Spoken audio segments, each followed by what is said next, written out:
Hey guys, it's Dr. Curve here. We're back with another video. So in today's video, we have another off-meta guide. I think this is my third one of the year or of recent times so far. We did a Syndra, we did a Lissandra, now we're doing an Ashe. Now people are going to get mad at me if I post this on Reddit, which I will. But again, this is just for fun. If you have a duo or a trio or a team, this could work as well. It's all about coordination, but I mostly play solo, so that's fine. Let's get into it. Now, now Ash support was a thing, and that's it, was a thing in PC. There's a few like hardcore Ash mains that play her even in Korea with DWG. I think that's the team. DRX, DRX. I think did Ash in Worlds 2 years ago or 3 years ago. They got the Elysia Honkai Impact skin. Great. Um, for Wild Rift's case, she wasn't nerfed. Her ADC got nerfed, but and maybe a bit of support, but she's still fine and holds up to this day if you do some adjusting to her builds. Now, when do you pick this? Unless, aside from heavy CC, which Ashe kind of is hard to base, not tanks. Tanks are fine for kiting, and they eventually die because they're trying to chase you. Or like if a Thresh misses hook and they try chasing you, they dodge, or they miss their flay like that. Leona misses one skill shot and you just poke them back. That's fine. But like heavy engage, like an Alistair or something, like a Nautilus, if with his targeted ult, Seraphine could be another one, hard engage, so on and so forth. So anything that's CC based will be difficult for Ashe. But anything she can kite, which is probably everyone, is a win. So even like Seraphine could be manageable, or basically anyone, as long as you just be careful, or if your team has better tankiness on other ends like mid lane, jungle, or baron lane. Okay, because unlike Senna, who builds tank, it's hard for Ashe to build because she doesn't really scale off early. She scales around mid to late with this build, so we're going to talk about it now. Let's start with runes and spells as always in these builds. Your focus for this build is mostly volley. Volley, volley, volley. And majority of these items are haste centric. So you got this, which will give haste, boots, haste, haste, haste, haste, haste. Now this could be different, but we'll talk about that later. Anyway, so majority of that gives haste. And even this, Transcendence. So you want Transcendence, mostly the blue, the sorcery tree. This one is controversial because I don't really use the honey fruit one as often.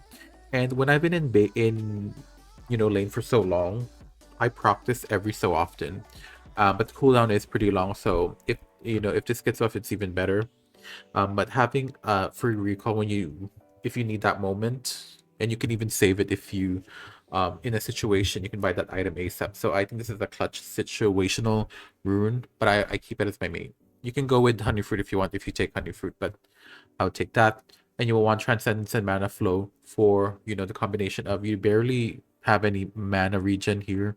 I don't know if this gives mana regen. This is also kind of useless. Sometimes mandate because of the healing and shielding power that probably it gives. I haven't checked, but this is more of again, I always say you go for the passive with this. It's a cheap build to get for the passive with this. So I always take it. And yeah, so that's why you take mana flow. And considering you are a centric volley build max champion with this one, with Ashe, you want to get Arcane Comet. Arcane Comet is that go-to. And if you want a bit of more of an offensive Ashe, you can take PTA, press the attack, poke for 3 times and run away. I think I used to do that on Senna years ago. It's either PTA or Fleet. Senna is more of a tank ADC now. And I think they nerfed Heartsteel and other items because of that, or just Heartsteel in general is such a strong item. Now for your last rune, it's mostly domination. You can either take Mark of the Week, which is great. I like that one. Or Zombie Ward for more vision clears. I think I would take Zombie Ward more. Majority of the PC players take Zombie Ward, and I think it's for the value of taking out a ward and then placing another ward, which grants you more vision. You have more trinkets to use on other places. So that's pretty nice. And with a Scryer or to reveal like wards, this could be so useful, especially if you take it out. For your spells, you can go heal, flash, ignite, flash, exhaust, flash. Exhaust is for heavy, like engage, or in other lanes, heavy assassins that can like poke you down. So exhaust is such a good way to, along with your slows from frost, her passive, her frost shot. You can get away with it easily. Ignite is for like if you're against like a Samir or something, like if you're using your ult really well, if you're a good ulter, you can initiate with the ignite so that they don't heal as well. But we have anti-heal, which we're gonna talk about later. And heal is just the safe bet, especially in situations where your ADC is really clumsy or you need to do a clutch heal during a team fight, like that. So now let's go with the items. For I'm majority of the time my items, if I'm not Senna at least, is always gonna be the ancient coin. Ancient coin, ancient coin, ancient coin gives you health, gives you haste. And I forgot the other parts. But majority of it is always good. It's my go-to right now. So like the what's that enchant? There's an enchant that's gone now. The redeeming, not the redeeming, the cup one. The cup one, the green cup enchant that was removed was replaced with Dreammaker. I'm hoping that there's a support item that's like a one size fits all, or like the one in PC. You adapt to how you want to be build, like you know AD, AP, tank, assassin, etc. So that's always that. Your go-to is always also Boots of Lucidity for the haste, which you're gonna spam a lot. I think by the end you'll have 107 haste or more, which is equal to 52% cooldown reduction. This is the build that I like. And you don't really go mana hungry unless you really know how to use it. Obviously, you're not going to spam second skill volley every time when you're walking, right? So I guess this is a really good boot choice. It gives you a lot of haste.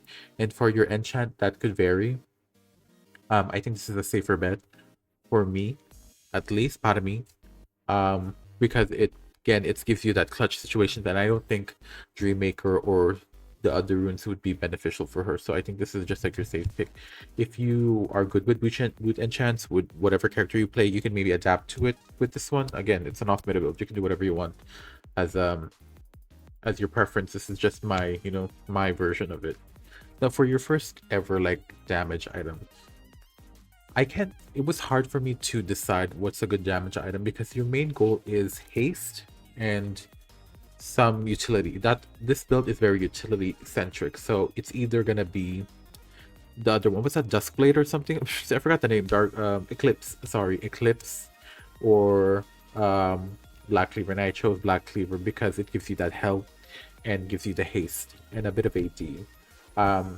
Later on, you'd see in the gameplay, you would see Ashe is a bit more tanky, and I'm like, whoa. So this will be beneficial for later on in around the late game. So Ashe has some survivability, and it's also good because for your team or for your marksman to shred armor so that they even do more damage, which will be also followed up with armor penetration. I don't know if armor penetration and armor shred are similar, but I'm really confused with how math works. So let me know in the comments below with that. Okay, Serpent's Fang. Now, I was against Seraphine in this match, and shielding is becoming a little popular, so the anti-heal of shields, this is the go-to. Again, gives the good stats that, Ashe needs AD and some haste, so, and the passive is so useful, so, it's mostly a stat stick for the passive as well. That's one. Now, for your anti-heal, you can either go with the Chempunk or the Mortal Reminder. I went with the Chempunk in this picture, but I went with Mortal Reminder on a video because I really like haste. Obviously, that's the focus. Haste, haste, haste, haste, haste, haste. That's it. And the hand heal will come in handy, obviously.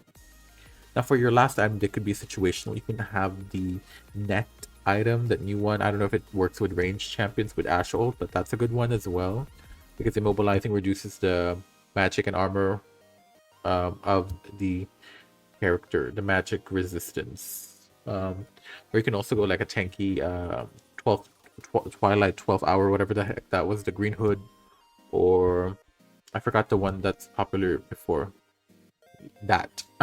But I went with Mandate here because I feel like the AP would stack better with the Comet. I don't know if it stacks with AP, but I think it does, and also the ultimate. So yeah, that's the build for now. Let's move on to the gameplay, which I have. Um, we're gonna go through it in phases. The laning phase, the um, mid game, and then the late game. Because this video is already 10 minutes, and I want to keep this at least below 20 minutes. So we have a Seraphine, Ashe, Kennen. You can see, I think this is blind pick or lower rank because the new season just started. So I reset it. I'm plat 4 or 3 now. So, you want to take advantage of cooldowns and aggressiveness. So I'm trying to be aggressive as much as I can here. The cannon went a bit too far and I didn't read the room there. So there's a lot of players who can't really read the room, and it sucks with this new matchmaking update. But and cannon ADC is a thing. You just have to build like on hit and it works. But this cannon built AP, which is weird. For laning phase, try hitting as much amplification stacks like that with poke as much as you can. And when a cooldown is reduced, go in like crazy over here. Kennen really didn't capitalize the Seraphine or, even try to attack the minions. You can also see that Kennen has grasp, which is kind of weird. So, it's just people trying out new things. But like I said, there's a difference between a good off-meta player and a bad off-meta player. That Kennen is an example of a bad off-meta player, and they're not really adapting to how it works. He could have gone with PTA or Lethal Tempo or something to proc his marks better. See, there's like a difference there. So what I'm doing is just, filling in for him. Let's skip to a bit of the laning phase here. And, just trying to be safe. Later on in this match, spoiler warning, I was level 11 and the ADC was level 9. Because there's something clicked in my mind, like I have to go help other people because this cannon is not just giving, And, he's being like, sorry with the emotes and stuff. Like, do you even know what's happening, girl? Like, not to be shady, but, that's how they put you in here with, You know what I mean? But it happens, I do have a 6-win streak right now because of, this matchmaking, which is sad. But I talked about that in the previous 2 videos I did past. I'm trying to get my marks in, Again, the focus is that slow.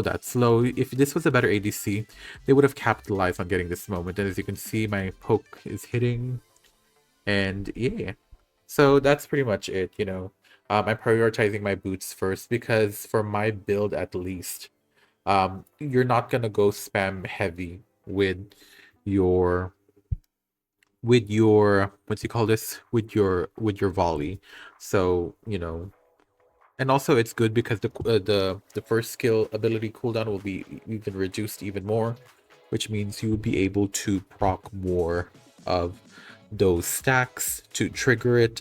Meaning you can even poke more, Once that volley hits, that's when you start poking even more. Let's say I'm 1-2-1.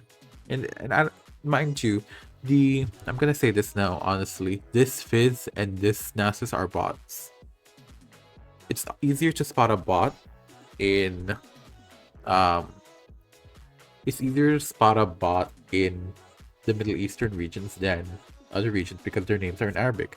Because 99.9% of Arab players have an English, not English, like they use letters.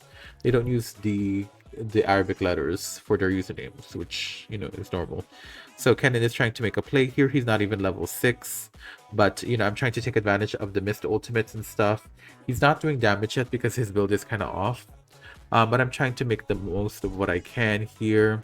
This Vi was good. The Vi was not a bot. I think that's a human. So, she knew what to do. And I kind of get what matchmaking is trying to do here. Like, even though there's bots, I feel like that one person can be, the matchmaking of the season, right? So we're still in laning phase, and then we kind of popped off, right? But, despite us popping off, we have to make focus on other lanes now, rotate. As you can see, around 8 minutes, we have finished our support item because of poking. As you can see there, oh, I didn't know about that new monster. We got the anti-heal first. I bought the anti-heal first for the Seraphine because of her Echo passive heal. And then I bought my enchant, which is Locket. And then I finished my Black Cleaver. I used that Black Cleaver for the Nasus and for the Vi, so that Yi can capitalize on the situation so that they shred them faster. You know what I mean? And I think that's really nice. Especially, I think Black Cleaver is such a good item for like ADC air quote supports like this. As you can see that, look at my reach. So that they can you know, so you can do the damage for the marksman. And I think Senna used to build this in PC like at season 10, which was like 5 years ago or something. 2020. But you can also do this now with Senna right now because they nerfed Tank, they nerfed Hardsteel. So if you want a good like beginner item, I think this is worth it because I feel like we're all going back to, it's not a Senna build, but I feel like we're all going back to the old Senna with her nerfs. Grasp is good, but I think Fleet or maybe PTA or something in that capacity would be a better fit for her. So now what I'm doing in the mid game is just trying to, you know, be with my team as much as I can, though I do want to focus more on pushing lanes in mid game as a general thing. I like pushing objectives so that the enemy team has something to worry about while we take advantages of other situations. As you can see that Ashe, because of me pushing the lane, she tried to move in and I tried to throw my arrow over there. I think I hit something, yeah, my proc hit, and I'm trying to make something for them, but it just didn't work. And, you know, they failed to read the situation, which is fine. As you can see, I don't know how much haste I have right now, but if I throw my volley right now, it's 5 seconds. Later on, it's going to be like 4 or even 3 at max with the complete build. So that's how it is so far. See, look at that. Even with my build, I still do a lot of damage on this Ashe because I'm like 3 levels ahead and I also have tanky damage. So I'm kind of like a pseudo tank support with a slow. So that's the slow is just that mindset. If the way I off meta is you focus on that specific characteristic of the character. Okay, it's Ashe. What she's good at, slows. So what am I gonna do? Capitalize on that and trigger more slows. And this even works with Glacial, by the way. Trigger more slows and just keep on pumping that slow so that they can reach, as you can see there. See, look how that Ashe got slowed with my slow plus the Gragas slow. That's how it should be. There we go. And because of that, you know, we got ahead. But another thing you should work on, I should work on, is, you know, being present in the map. Ever since I took a break from League, I've been a little rusty in the crusty. As you can see, I got a kill there, you know, and we're popping off. So let's skip to the end. Now by the end, I have, let's see the cooldown when I throw my volley. It's still 5 seconds, but you know, we haven't really, it's probably 5, like, point something. It gets lesser and lesser and lesser, and at this point we won because the cannon is finally like in build mode. And you know, you have to make an impact early game as Ashe, even though you're weak, to make an impact later on in the game for your team. As you can see over here, this cannon now, and see, look at that, such a clutch. And the cooldown is only 23 seconds, which is pretty short for an Ashe ultimate. That's why you want to focus on this build. And luckily I'm 11-4-18, so you know, good for my mastery. But yeah, that's basically like the context for Ashe support. You know, you just want to, you know, poke and kite with that slow. Take advantage of that slow. Be annoying in lane. Be a lane bully so that by later on, you know, you get your team fed. You know, throw some ultimates around, so that they can get him off guard. I'm really good at aiming it. You may not see it from the video because I skipped, and I also like don't pan the camera to me ulting. But you know, it is what it is when you hit the ultimate. As you can see there, I even critted there, which is crazy. I think I crit because of the mortal reminder over here. So yeah, you know, we're trying to hit people down. He's trying to get the Ashe, but you know, it was impossible. Let's see the end. Okay, let's see this last engage. So, you know, we saw Seraphine there getting caught off guard there, as she should. I'm not really scared because look how tanky I am. I have 3,356 health. I have 100 and how much haste do I have? 107 haste. As you can see, I'm a little tanky. Look how I'm kiting. I know I have the dragon buff, but it's still working for me, out of me. So, yeah. Again, you can adapt to this build even further. I don't know if Glacial Auto Attack passive stacks with Ashes of Frost Arrow. I wanna I wanna get some feedback on that. Um, But yeah, that was the video. Thank you guys so much for watching. If you guys new to my channel, make sure you guys subscribe, notification bell for whenever I upload a new video, because 80% of you guys aren't subscribed, and I want to get 3,000 subs by the end of the year or more. You know, you never know. So I'm just trying to push as much as I can. I made so many videos already on January. If you want to support the channel, you can donate via PayPal or via thanks on YouTube comments. You know, I can give a shout out or read your comment. I can also, if you don't have anything to send, just watch the ads for completion so that the algorithm knows what it's doing. And you want to see more Wild Rift. So you can see that's my score over here. And I did the most damage to the team. Despite, this is a bot, but these weren't bots. And I still did the most damage because I was trying to take advantage of punishing and trying to get the advantage of damage. And the more you attack them, they'll attack you back. But at the end, you would win that trade. Trading is the key. What else do I say? Join my Discord if you want to join for, you know, and play with other Wild Rift players. You know, we're getting active now there, so it's getting amazing. And invite your friends. If you got a friend that watches me or something, you know, let them know. My social medias are Twitter and TikTok and Blue Sky, all Dr. Kirby. We got a brand over here. And yeah, I hope this is helpful. Again, test this out on normal games first before trying it in ranked. Play with a duo, trio, or a team. And if you get mad, it's just for fun. It worked. And I would do it in Master. Thank you guys so much for watching. I'll see you guys in the next video. Bye-bye.